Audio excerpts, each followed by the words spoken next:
Cam ha? Người Cam. À cô người Cam hả? Dạ. Dạ. Con nè. Ừ. Con mà phải đánh cây nè, sau mai tươi. Ai con nó xăm nó phim. Nó chặt tục đấy mà đó. Nè con con siêu chẳng thú.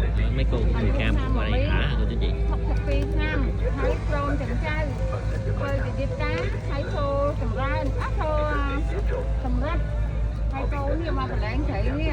Thấy còn ai chui nó tăng phi là con nhân tăng phi và bán con không ha từ đầu đây ha ha từ cái bát thôi vậy thôi coi đây đây rồi nó đổ rồi Cá trê ha cô chú chị.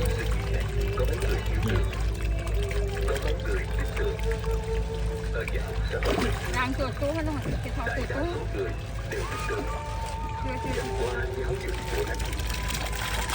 Cô hay qua đây thả không cô? dạ thả mấy lần rồi Dạ. Là cô ở bên Cam qua đây hả? dạ Dạ. Là qua đây sao không cô? gần Gần ha. dạ Ở đâu đặng cô? ở trên Giang hả em Nam Giang ha. Dạ. Ông Ngự ở nhà chị. Ở ông Ngự nhà chị. dạ Chị cháu xuống này là cô, chị này cô ruột của chị. Dạ.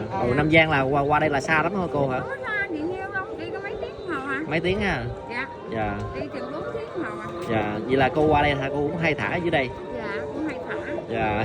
Hẹn qua thả ngay chỗ mẹ Văn Âm. Dạ. Bữa nay lại thả ở đây. Dạ. Rồi con chúc mấy cô với chị đây nhiều sức khỏe nha. Rồi, Dạ. cảm ơn em. Dạ, dạ. Dạ.